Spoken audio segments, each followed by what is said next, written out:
Welcome to Acquire, Optimize, Realize. This episode's topic is on carve-outs. I'm with Stephen Sparks with Cherry Becker's digital advisory team. Stephen, what is a carve-out transaction and what makes it different from other M&A transactions? Hey, Cameron. Really, a carve-out is partial divestiture of assets or an entire business unit where the parent company is selling to an investor. What I find is that it can be complex, time-consuming, and also filled with a lot of ambiguity. The investor really is an individual, or more than likely, it's going to be a private equity firm, or it could be a corporate strategic buyer. I think from my perspective, the seller's standpoint is they look at the carve-out as a way that allows them to capitalize on a business unit that may not necessarily be part of their core operations. And in a lot of cases, it lacks the potential revenue returns that they're looking for.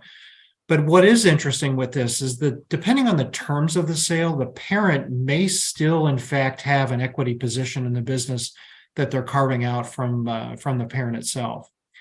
But really, Cameron, the differentiator here is the control of the business after close, in many cases, is in fact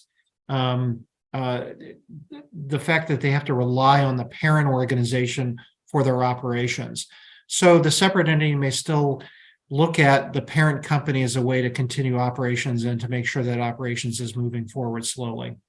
You mentioned ambiguity, mentioned the new co potentially still dependent upon the parent. I know we've mentioned entanglements. That word is very much heard when you're in a carve-out situation. Talk to me, Stephen, a little bit about entanglements and what that really means for the complexity of the transaction.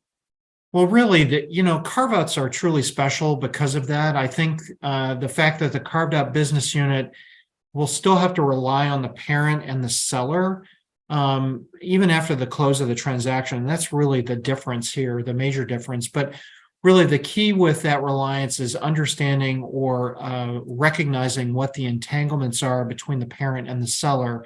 And that's going to be key to the success of the transaction itself.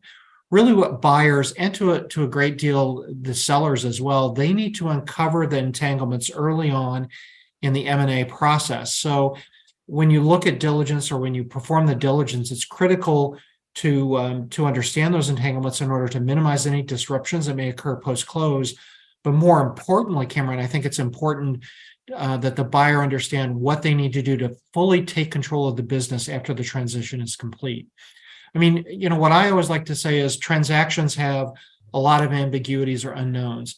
And really, diligence is, in fact, the way to uncover what those unknowns are. And really, the unknowns are the entanglements or interdependencies with the parent that is divesting the business. Okay, thank you, Stephen. So let's say we've got the carve-out full steam ahead. We know the entanglements. We have a plan to separate from the parent. When do we pull that trigger? When do we separate?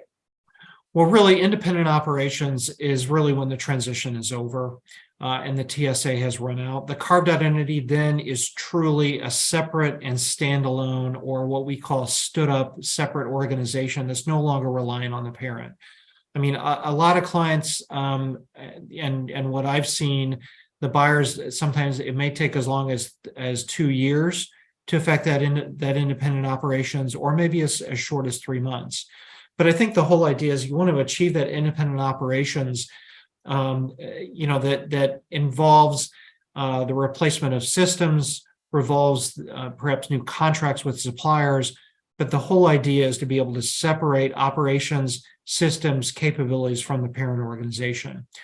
That transition, or really understanding what that transition is going to look like, really is part of what really that diligence process is all about. So that diligence process will create the transition plan. It will also identify what kind of transition services are required from the parent organization. Those services typically are structured or formalized in a transition services agreement, or TSA. And that TSA will actually end when the fully separated company is, in fact, independent in operations. So in that TSA, you will see how the buyer will provide services, the length of time, and what's necessary for the independent operations of the company itself. Thanks, Stephen. I appreciate you taking a few minutes. To our listeners, this series is designed to briefly highlight challenges and opportunities, and carve-outs are anything but simplistic. If you have any questions, please don't hesitate to reach out to us. Thank you.